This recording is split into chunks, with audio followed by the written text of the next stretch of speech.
Kehidupan lain di alam goib adalah benar adanya. Meski tak dapat dilihat, keberadaan makhluk astral itu terkadang bisa dirasakan.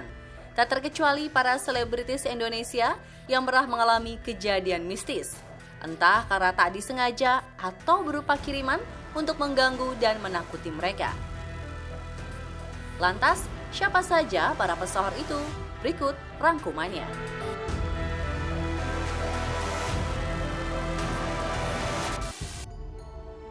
Kisah mistis pertama datang dari Raditya Dika. Diakui rumah pria 35 tahun ini dihuni beberapa makhluk halus. Melalui video YouTube-nya, suami Anissa Aziza ini berkisah tentang pembantunya yang menangis dan minta dipulangkan. Gangguan makhluk halus itu terjadi di saat Radit tak ada di rumah. Berupa pintu diketuk, suara orang menangis di kamar mandi, sosok bayangan besar, dan masih banyak lagi yang lainnya. Ternyata tak sampai di situ, teman-teman Radit yang menginap pun kerap mengalami kejadian serupa. Salah satunya adalah mendengar suara anak kecil. Dan sebagai empunya rumah, kejadian mistis pun sering dialami komika lucu ini.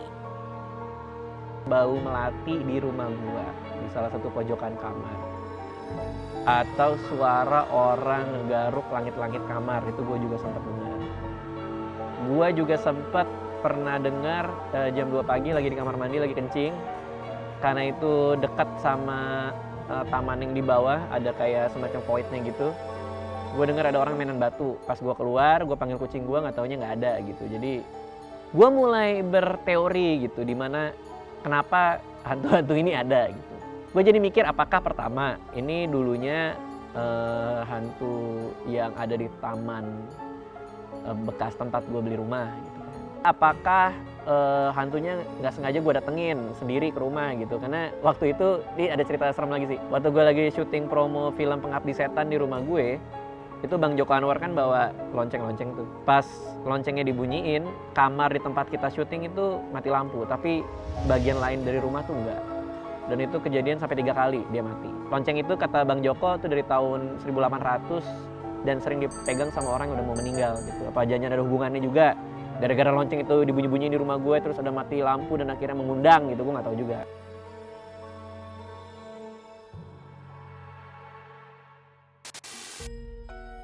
Musisi Ari Lasso juga sering mengalami kejadian-kejadian di luar nalar manusia. Sejak kecil, pria 47 tahun ini mengaku bahwa dirinya sering tidur sambil berjalan. Meski tak punya kemampuan untuk melihat dunia lain, namun pada tahun 2005 lalu saat mengadakan tur dengan Ada Band di kota Padang Sidempuan, vokalis Dewa 19 ini sempat digerayangi sosok Wewe Gombel pada pukul 5 pagi. Benarkah demikian? Tidur, posisi tidur begini. Rasanya ketika gue merem, gue merasa bahwa gue ini disensor nggak ya? Diasiin apa disusuin? Ya. Sama si makhluk halus itu. Gue nggak tahu itu siapa, belum tahu sama sekali. Tapi perasaan gue bilang bahwa, lo gue ini udah gede, kenapa kok aku harus diasiin sama ibuku? Rasanya kemudian gue membuka mata, rasanya ya. Iya. Wah ini mah bukan ibuku nih. Ini Jadi maaf ya, mohon maaf ukuran ininya tuh luar biasa besarnya, tidak masuk akal. Wajahnya itu tertutup rambut dan digeser-geserkan ke wajahku. Ini mah bukan ibuku. Kemudian aku merasa dalam tidur itu melawan dan memiringkan ke kiri badanku. Kemudian mulai mengucap doa yang saya yakini. Gitu ya, Bang. Ya, miring. Doa. Ternyata dia tidak pergi, dia duduk di Belakang. pinggang. Mohon maaf, dia tuh kayak itu digeser-geserkan di pinggang. Dia perempuan ya. Doa gue makin kenceng. Tiba-tiba hilang. Ketika hilang, tapi kemudian saya menyadari lagi-lagi rasanya ya. Dia di belakang gue. Nah itu, dia meluk menggulingkan kakinya, dia kayak lu digerayang ini kayak lu mau ditidurin gitu ya, seperti mau ditidurin.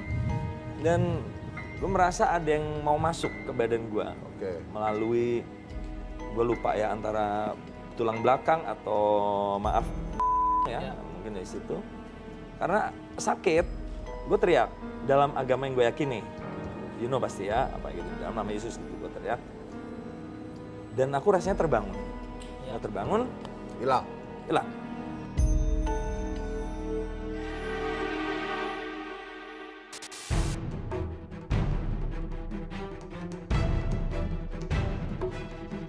Tahun 2019 lalu, rasanya menjadi tahun terberat bagi Ruben Onsu dan keluarga. Bagaimana tidak, berbagai teror datang untuk menghancurkan hidupnya. Beruntung, meski berbulan-bulan hidup dalam teror, Ruben tetap bersyukur dan berdoa pada Sang Maha Kuasa. Seperti yang telah diberitakan, teror mistis yang diterima mulai dari sekedar menakut-nakuti hingga sampai melukai fisik mereka. Tak hanya Ruben dan Sarwenda saja, sang asisten bahkan orang-orang yang ingin membantunya pun ikut celaka. Ya semuanya sih Mbak, di rumah saya sih pokoknya yang niat mau nolongin aja udah digangguin banget. Kayak gitu. Kena, itu kayak gimana tuh? Kena Mbak. Ya mau gimana lagi saya nggak bisa. Iya. Oh iya? Nggak sampai, kalau sampai bukan sakit tapi ada aja celakanya. Ditabrak motor lain, ditabrak ini gitu. Apa? Oh, kalau pembantu saya udah frontal, dia udah ditarik gitu, udah sering digangguin. Tapi untungnya kan pembantu saya kan sholat, kuat juga imannya gitu. Ya saya dilawan pakai doa aja sih Mbak saat ini. Gitu.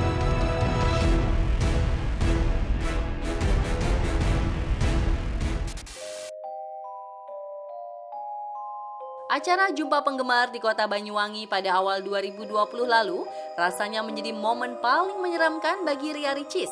Bagaimana tidak, adik Oki Setiana Dewi ini mengaku mengalami kejadian mistis. Adalah curah tangis di daerah Situbondo, Banyuwangi yang jadi lokasinya. Di sepanjang perjalanan melewati jalan tersebut, sang supir menceritakan kecelakaan yang pernah terjadi. Tak sampai di situ, dulu juga pernah ada perang dan banyak korban yang dibuang ke jurang. Alhasil, bagi siapapun yang lewat pada malam hari, konon akan mendengar suara tangisan. Namun baru saja sang supir bercerita soal mitos curah tangis itu, kejadian menyeramkan terjadi. Pas drivernya habis cerita masalah mistis ini, tiba-tiba di depan mobil kita ini ada truk besar. Ini kan ada 2 jalur, satu sini, satu ke sana. Ya. Kita yang ke arah sana. Tiba-tiba ini mobil kita ada truk yang nyalip ke depan kita. Ya. Posisinya ngebut nih, sama-sama ngebut. Set, ini semobil teriak semua.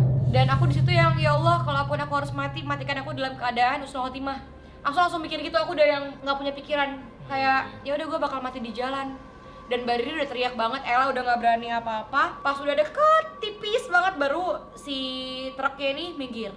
Baru kita bisa jalan. Dan itu untung sih mobil kita nggak banting setir ke jurang, karena kalau dia banting setir aku mungkin nggak ada di sini guys. Makanya hari itu adalah hari keberuntungan karena aku masih dikasih usia. Dan yang bikin aku takut adalah setelah itu bapaknya marah-marah dan mengeluarkan kalimat-kalimat kasar ke truk sebelah, tapi kacanya ditutup. Kan kaca ditutup yang denger kita, mohon maaf.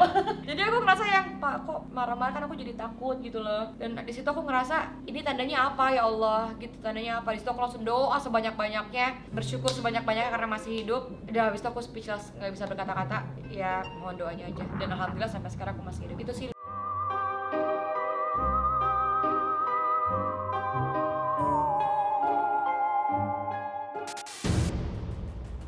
Dikenal sebagai komedian yang sangat jenaka, Wendy Cagur ternyata punya cerita mistis yang bikin bulu kuduk berdiri. Adalah rumahnya yang berada di kawasan Lebak Bulus dan konon berpenghuni. Sang istri, Ayu Natasha pun kerap melihat pria yang terlentang di atas kolam renangnya. Tak hanya itu, kejadian menyeramkan lainnya terjadi saat pria 40 tahun ini mempersiapkan kopernya menuju Bali. Seperti apa kisahnya? Tempat tidur sama ruang wardrobe. Ada jeda kamar mandi nih, di sana sama kamar mandi, jadi ada pintu. Udahlah, jam 2, jam 3 tuh pas lagi itu hening-heningnya, bener-bener nggak ada suara apa-apa, lagi beres-beres. Tiba-tiba Anda dengar suara, jelas banget di kupingnya suara kayak frekuensi radio.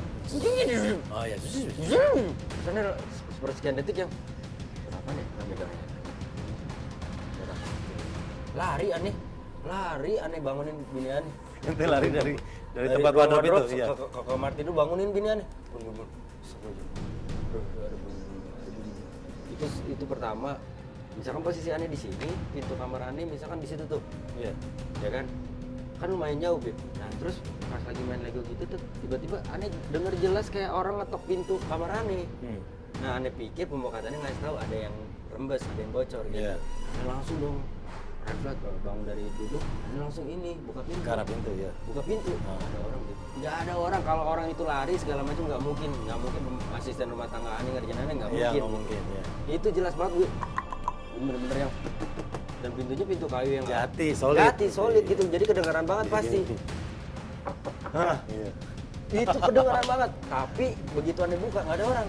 Tapi atap rumah aneh ini rembes, bukan rembes lagi, air emang jatuh dari atas kan. Jadi anggaplah atapnya di kaca nih. Nah itu jatuh emang air. Enggak, jatuhnya nggak jebol, cuma airnya emang banyak. Oh iya. Udah kayak banjir. Iya.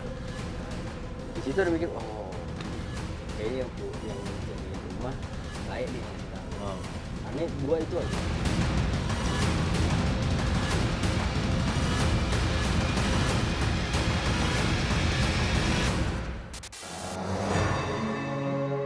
Pengalaman mistis artis pun terus berlanjut dan keluarga Anang Hermansyah pun demikian. Namun bukan makhluk gaib yang mengganggunya, justru teror misterius dari orang yang membawa kain kafan dan bawang putih. Diakui ini kali kedua usaha mereka didatangi tamu mistis. Entah orang iseng atau memang berniat jahat. Jadi dia datang bawa bawang putih tunggal pakai dibungkus kain kafan. Jadi tapi dia nggak maksud naro gitu, pintar. Jadi dia ke kasir aku, dia bayar, terus orang udah cantik orangnya bener-bener, nanti aku kasih lihat. Nanti di CCTV aku kasih lihat muka badannya, tapi mukanya aku tutupin ya.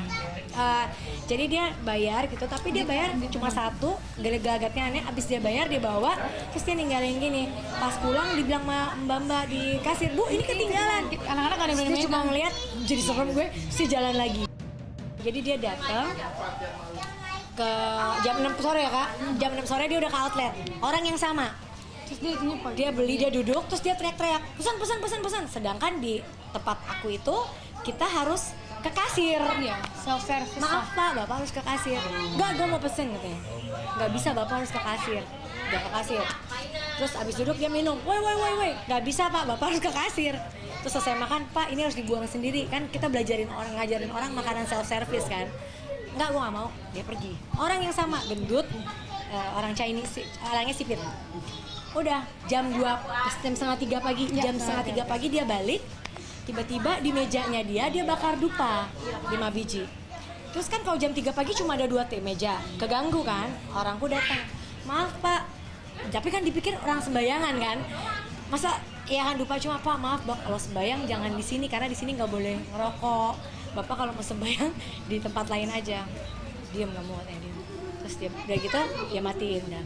Tiba-tiba udah ditegur nggak lama dia ke kamar mandi, dia bakar banyak banget.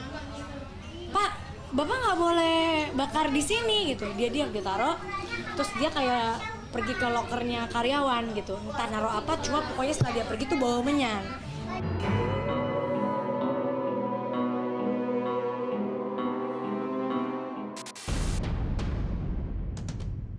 Kediaman Raffi Ahmad dan Nagita Slavina pun digadang-gadang cukup angker.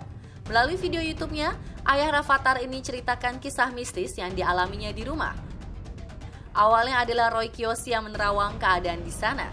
Namun siapa sangka, tak lama dari itu, pria 33 tahun ini justru diganggu oleh sosok anak kecil dalam tidurnya. Aku lagi tidur di sini. Tidur. Terus tiba-tiba tuh pintu kebuka di sana. Tak. Tapi aku tuh masih tidur. Karena kebuka aku pikir, si Rafathar ngapain? Karena langkahnya tuh suara langkah anak kecil. Aku diam. Nggak lama, pintunya nutup lagi. Trak. Loh, si Rafathar nggak jadi ke gue. Terus pas aku mau bangun tuh nggak bisa aku mau bangun. Aku nggak bisa mau bangun, kayak erup-erup. Tiba-tiba ada suara. Suara itu dari keras sampai kecil. Habis gitu bener-bener aku bangun. Aku bangun. Aku langsung ke kamar mandi. Ini kamar mandi. Kunci deh. Langsung cuci muka. Udah gitu, udah aku langsung ke atas.